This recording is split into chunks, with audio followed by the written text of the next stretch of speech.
Everyone, welcome in look and learn classes. आज हम पढ़ने वाले हैं क्लास 9 फिजिक्स का चैप्टर 12 जिसका नाम है साउंड और आज का हमारा टॉपिक है रिफ्लेक्शन ऑफ साउंड। ओके, देखते हैं इस टॉपिक को कंटिन्यू करते हैं। Just like light sound gets reflected at the surface of a solid और लिक्विड। मतलब जैसे लाइट जो होती है उसी की जैसे ही जो साउंड जो होती है वो क्या करती है, सॉलिड और जो लिक्विड जो होती है उसकी सरफेस से क्या होती है, रिफ्लेक्टेड होती है। क्लियर। अब हम देखते हैं रिफ्लेक्शन वर्ड जो आया है साउंड का, रिफ्लेक्शन ये क्या चीज है। The bouncing back of sound when it strikes the surface of a solid और liquid is called reflection of sound. इसके अंदर हमें यहाँ साउंड का डेफिनेशंस बताया गया है। इसके अंदर इसमें ये बताया गया है कि साउंड का रिफ्लेक्शन क्या होता है। तो सबसे पहले जो साउंड जो होती है वो क्या होता है, किसी भी सोर्स से क्या होती है, प्रोड्यूस होती है। ओके, और वो जो सब सोर्स से प्रोड्यूस होती है तो साउंड एनर्जी की फॉर्म में क्या होती है, वो प्रोड्यूस होती है। लेकिन जब वो किसी भी मीडियम में से पास होती है तो किसकी फॉर्म में पास होती है, साउंड वेव की फॉर्म में पास होती है। तो ये जो साउंड वेव जो होती है किसी भी सॉलिड या फिर किसी भी लिक्विड की सरफेस पे जाके क्या करती है, जब वो वेव की फॉर्म में जाती है तो किसी भी सॉलिड या लिक्विड की सरफेस से क्या आती है, स्ट्राइक करती है, मतलब टकराती है। और टकरा के क्या होती है वो, अगर वो साउंड वेव जो होती है यदि वापस मतलब जिस सोर्स से वो प्रोड्यूस हुई है अगर उसी सोर्स की तरफ वो वापस की तरफ जाती है, वापस जाती है, तो उसको हम क्या कहते हैं, रिफ्लेक्शन ऑफ साउंड नाम से हम उसको जानते हैं। ओके, तो मतलब यदि कोई लाइट यदि कोई साउंड जो होती है यदि सोर्स से प्रोड्यूस हुई है फिर वो क्या करती है, मतलब किसी भी सॉलिड या लिक्विड की सरफेस से टकराती है, और सॉलिड और लिक्विड की सरफेस से टकराने के बाद क्या होती है, यदि वो वापस सोर्स की तरफ जाती है, सोर्स ऑफ साउंड की तरफ जाती है, तो उसको हम बोलते हैं रिफ्लेक्शन ऑफ साउंड। क्लियर। अब हम इसको इस पिक्चर से समझ लेते हैं। ये यहाँ पे है, ये एक लाउड स्पीकर है। ओके, ये जो लाउड स्पीकर्स जो है वो क्या है, साउंड क्या कर रहा है, प्रोड्यूस कर रहा है, और साउंड प्रोड्यूस कर रहा है। और ये जो साउंड जो होती है वो किसकी फॉर्म में आगे मतलब ट्रांसमिट हो रही है, वेव की फॉर्म में ट्रांसमिट होती है। और फिर क्या होता है, किसी भी ऑब्जेक्ट से क्या करती है, मतलब ये स्ट्राइक करती है। और ये ऑब्जेक्ट क्या हो सकता है, या तो सॉलिड हो सकता है या फिर क्या हो सकता है, लिक्विड हो सकता है। ओके, जैसे ही ये साउंड जो होती है, साउंड वेव जो होती है, जब इस ऑब्जेक्ट से टकराती है तो वो वापस क्या होती है, मतलब वापस किधर की तरफ मतलब जाती है, मतलब वापस क्या होती है, मतलब ये जो सोर्स जो है जिसने साउंड प्रोड्यूस किया है उसकी तरफ क्या होती है, वापस मतलब बैक जाती है। ओके, तो इसलिए हम इसको क्या कहते हैं, साउंड वाला रिफ्लेक्टेड साउंड वेव बोलते हैं। मतलब ये ऑब्जेक्ट से क्या हुई है, मतलब यदि कोई साउंड वेव किसी सॉलिड या लिक्विड से टकराती है और वापस अपने सोर्स की तरफ जाती है तो उसको हम बोलते हैं रिफ्लेक्टेड साउंड वेव। क्लियर। तो इस कंडीशन के अंदर जो ये सोर्स जो है जिसने साउंड प्रोड्यूस करी है, पहले ये साउंड वेव को क्या कर रहा है, सेंड कर रहा है, इसलिए इसको हम सेंडर कहते हैं। फिर क्या करता है कि जब ये साउंड वेव किसी ऑब्जेक्ट से टकराती है और फिर ऑब्जेक्ट से टकराने के बाद वापस इस सोर्स पे पहुंचती है तो ये क्या करता है, वापस साउंड वेव को क्या करता है, रिसीव करता है। तो इसको हम क्या बोलते हैं उस कंडीशन के अंदर, रिसीवर साउंड सोर्स। ओके, तो इस तरीके से आप यहाँ पे आपको ये पता चल गया होगा कि रिफ्लेक्शन ऑफ साउंड क्या होता है, जिसके अंदर क्या होगी कि कोई भी जो साउंड का जो सोर्स होगा वो साउंड वेव प्रोड्यूस करेगा। साउंड वेव जो होती है वो किसी भी ऑब्जेक्ट से क्या करेगा, किसी भी सॉलिड ऑब्जेक्ट या किसी भी लिक्विड ऑब्जेक्ट से टकरा के वापस क्या करेगा, उसी सोर्स की तरफ अगर वो साउंड वेव रिपीट वापस आ जाती है तो उसको हम क्या कहते हैं, रिफ्लेक्शन ऑफ साउंड कहते हैं। क्लियर। अब यहाँ पे ये मैंने बताया कि जिस तरीके से लाइट जो होती है, यहाँ पे ये बताया गया है इन पिक्चर्स के अंदर कि जैसे आप इसको इस GIF से बहुत अच्छे से देख सकते हैं। जैसे ये क्या है, साउंड सोर्स है। ओके, मतलब ये क्या कर रहा है, साउंड प्रोड्यूस कर रहा है। और मतलब साउंड जो होती है वो साउंड एनर्जी के रूप में ही क्या होती है, प्रोड्यूस होती है। लेकिन जब मीडियम के अंदर प्रोपोगेट होती है तो कैसी होती है, साउंड वेव की फॉर्म में क्या होती है, प्रोपोगेट होती है। तो आप देखेंगे कि ये साउंड जो है जब प्रोड्यूस कर रहा है तो ये साउंड वेव जो होती है वो इस सरफेस से क्या कर रहा है, स्ट्राइक कर रही है। और इस सरफेस से स्ट्राइक करने के बाद में आप ये देखेंगे कि ये साउंड वेव जो होती है वो वापस क्या हो गई है, सोर्स की तरफ जा रही है। मतलब वापस क्या हो रहा है, इसके अंदर रिफ्लेक्शन ऑफ साउंड को समझाया गया है। क्लियर। इसी तरीके से आप यहाँ पे इस GIF में भी देखेंगे कि जब ये वॉल है, ओके, जब इस वॉल के ऊपर क्या होता है कि कोई भी चीज मतलब साउंड टकराती है, तो वो जब टकराती है तो वो वापस क्या होती है, सोर्स की तरफ मतलब क्या होती है, जाती है। ओके, तो इसी को हम क्या कहते हैं, रिफ्लेक्शन ऑफ साउंड। ओके, तो यहाँ पे मतलब क्या है कि जो साउंड जो होती है वो साउंड वेव की फॉर्म में किसी भी सॉलिड और लिक्विड सरफेस से टकरा के वापस क्या होती है, जिस सोर्स से वो प्रोड्यूस हुई है उसी सोर्स की तरफ अगर वो बैक में चली जाती है तो उसको हम बोलते हैं रिफ्लेक्शन ऑफ साउंड। इस स्लाइड के ऊपर आपको क्या है, दो पिक्चर्स दिखाई दे रही है। ये जो पिक्चर्स जो होती है वो रिफ्लेक्शन ऑफ लाइट को शो करती है, और ये जो पिक्चर्स जो होती है वो रिफ्लेक्शन ऑफ साउंड को मतलब क्या करती है, मतलब बताती है। क्लियर? तो इसके अंदर ये बताया गया है, इस पिक्चर से हमें ये पता चलता है कि जिस तरीके से लाइट वेव का रिफ्लेक्शन होता है उसी तरीके से आप देखेंगे कि जो साउंड वेव होती है वो उसका भी रिफ्लेक्शन जो होता है वो लाइट वेव की जैसे ही होता है। अब इसको हम समझते हैं कैसे। तो आप देखेंगे कि ये क्या है, टॉर्च है। ये क्या करता है, लाइट मतलब प्रोड्यूस करता है। ओके, तो ये क्या हो गया है, मतलब सोर्स ऑफ लाइट हो गया। क्लियर? जब ये सोर्स ऑफ लाइट जो होती है वो किसी सरफेस से के ऊपर गिरती है तो वापस क्या होती है, रिफ्लेक्ट होती है। ओके, वापस बैक के अंदर जाती है। ओके, तो इसको हम बोलते हैं मतलब जो लाइट वेव जो होती है जब किसी सरफेस के ऊपर गिरती है तो उस लाइट वेव को हम बोलते हैं इंसिडेंट लाइट वेव, और जब वो सरफेस से टकराने के बाद वापस बैक में जाती है उसको हम बोलते हैं रिफ्लेक्टेड वेव। ओके, जो इंसिडेंट वेव जो होती है वो सरफेस के साथ जो एंगल बनाती है, ओके, तो उसको हम बोलते हैं एंगल ऑफ इंसिडेंस। ओके, और जो रिफ्लेक्टेड वेव जो होती है वो सरफेस के साथ में जो ये एंगल्स बना रही है उसको हम बोलते हैं एंगल ऑफ रिफ्लेक्शन। क्लियर? इसके अंदर भी क्या होता है, जो लाइट वेव होगी वो किसी भी सरफेस से टकराएगी, और सरफेस होने के बाद में, टकराने के बाद में क्या होती है, वो उसका मतलब वो बैक में जाती है, इसलिए उसको हम बोलते हैं रिफ्लेक्टेड वेव। ओके, ये लाइट वेव के बारे में है। अब हम समझते हैं रिफ्लेक्शन ऑफ साउंड क्या होता है। ये आप देखेंगे ये एक बेल है जो क्या करता है, साउंड प्रोड्यूस करता है, इसलिए उसको हम बोलते हैं सोर्स ऑफ साउंड। ओके, जब ये साउंड जो होती है वो किसी सरफेस से टकराती है, ये सरफेस है। ओके, इस सरफेस से टकराती है तो ये जब जो साउंड वेव सरफेस से टकराती है उसको हम बोलते हैं इंसिडेंट साउंड वेव। क्लियर? और ये जो इंसिडेंट साउंड वेव जो होती है जैसे ही सरफेस से टकराती है वो वापस क्या होती है, बैक की तरफ जाती है, और इसको हम बोलते हैं रिफ्लेक्टेड साउंड वेव। ओके, और इसमें भी यही होता है कि इसमें भी दो तरह के एंगल बनते हैं। एक तो होता है एंगल ऑफ इंसिडेंट जिसको हम आई से शो करते हैं, और इसमें भी एंगल ऑफ रिफ्लेक्शन बनता है जिसको हम आर से क्या करते हैं, शो करते हैं। ये जो लाइट जब मतलब रिफ्लेक्शन ऑफ साउंड होता है, लाइट होता है, तो उसके अंदर भी जो एंगल ऑफ इंसिडेंट होते हैं, इंसिडेंस होता है, और एंगल ऑफ रिफ्लेक्शन जो होता है वो इक्वल होते हैं।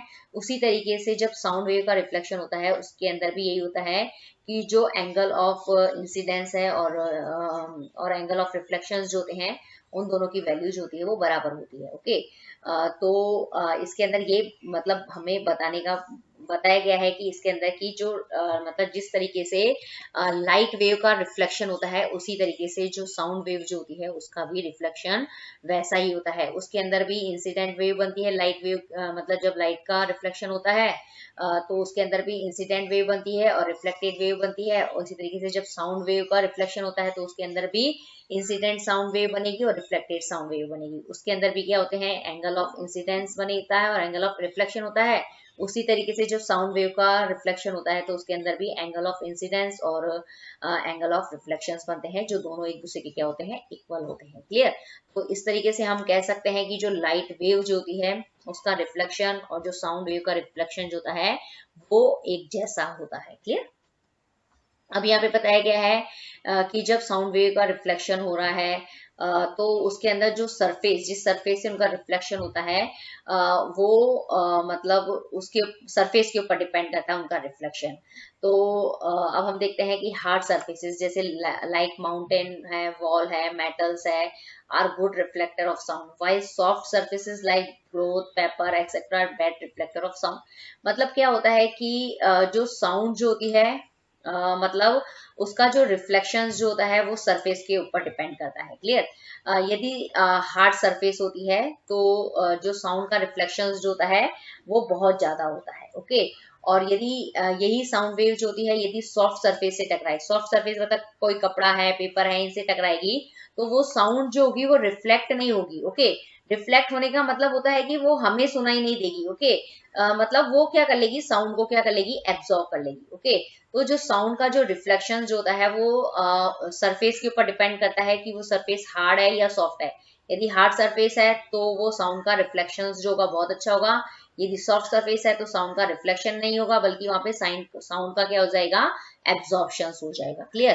तो जो साउंड का रिफ्लेक्शन जो है वो सरफेस के ऊपर डिपेंड करता है, क्लियर।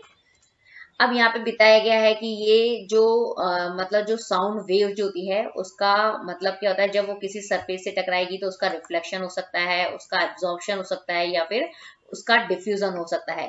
तो ये तीनों ही जो कंडीशंस होती है उसमें हमें देखना है कि कब साउंड वेव का रिफ्लेक्शन होता है, कब एब्जॉर्प्शन होता है, कब डिफ्यूजन होता है।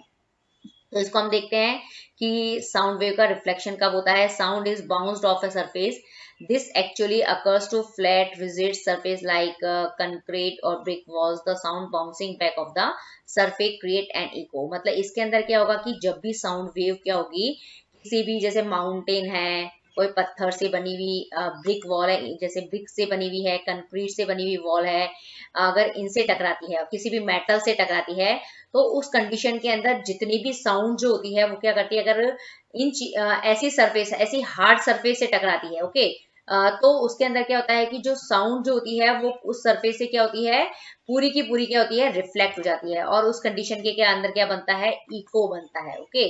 तो इसके अंदर साउंड वेव का जो रिफ्लेक्शंस जो है वो तभी पॉसिबल है जब क्या होगा कि जब साउंड वेव जो होगी वो किसी हार्ड सरफेस से टकराए।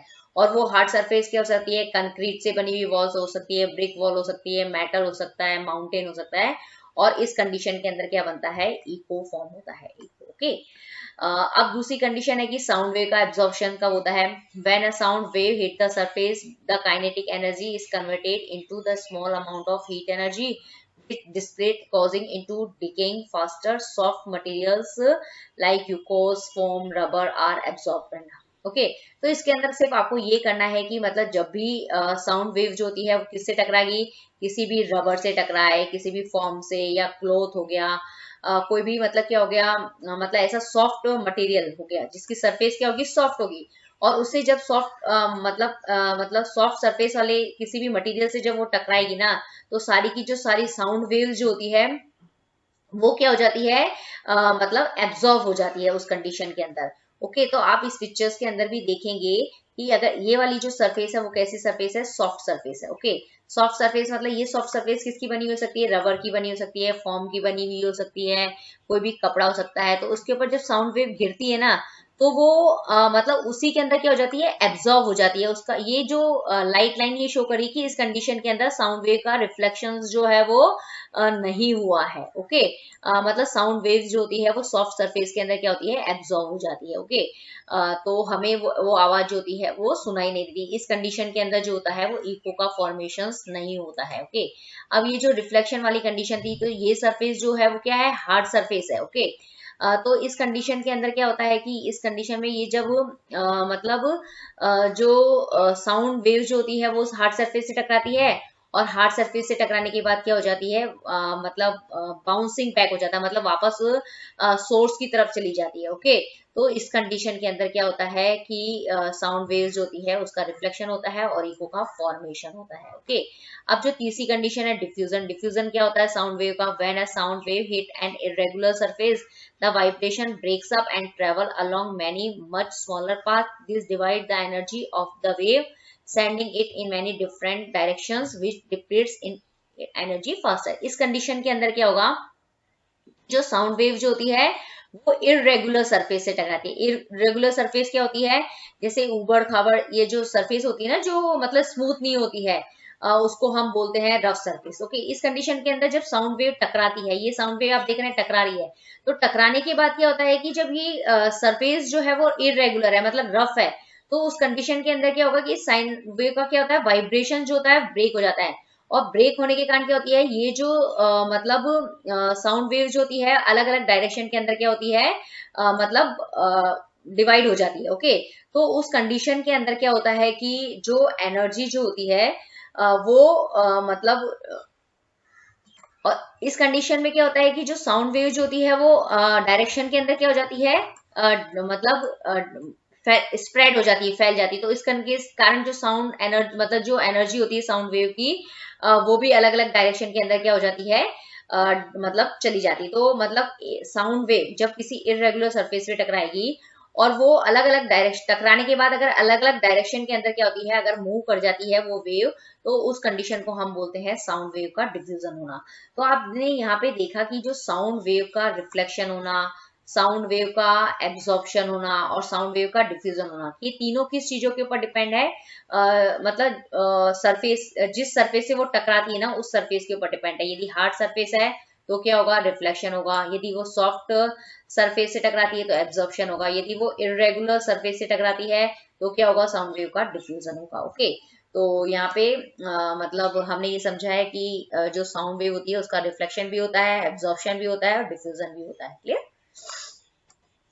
इस पिक्चर्स के अंदर ये बताया गया है कि जो साउंड जो होती है जब वो किसी सोर्स से क्या होती है, जब वो प्रोड्यूस होती है और किसी सरफेस से जब वो टकराती है, तो आप देखेंगे कि कुछ साउंड वेव जो होती है वो क्या होती है, रिफ्लेक्टेड हो जाती है। ओके, तो उसको हम बोलते हैं रिफ्लेक्टेड साउंड। ओके, लेकिन जो कुछ साउंड जो होती है वो जब मतलब उस सरफेस से टकराती है तो कुछ साउंड वेव, जो होती है वो क्या होती है, एब्जॉर्ब हो जाती है। तो उस साउंड वेव को हम बोलते हैं एब्जॉर्ब साउंड वेव। और कुछ साउंड वेव जो होती है उस सरफेस से क्या हो जाती है, आगे की तरफ ट्रांसमिट हो जाती है, उसको हम बोलते हैं आउटगोइंग साउंड वेव। ओके, तो इसके अंदर, इस टॉपिक के अंदर हमने क्या समझा है, रिफ्लेक्शन ऑफ साउंड समझा है। और रिफ्लेक्शन ऑफ साउंड क्या होता है, जब कोई भी साउंड जो होती है किसी भी हार्ड सरफेस से टकराती है। ओके, और मतलब ये जो हार्ड सरफेस जो होती है वो सॉलिड और लिक्विड का हो सकता है, उससे टकरा के यदि वो वापस बैक हो जाती है, मतलब वापस बैक की तरफ चली जाती है, तो उसको हम बोलते हैं रिफ्लेक्शन ऑफ साउंड कहते हैं। क्लियर? यदि आपको ये वीडियो पसंद आया है तो प्लीज इसे लाइक कीजिए, शेयर कीजिए। लुक एंड लर्न क्लासेस को सब्सक्राइब करना ना भूलें और लेटेस्ट अपडेट के लिए नोटिफिकेशन बेल को हिट करना ना भूलें। Thank you very much.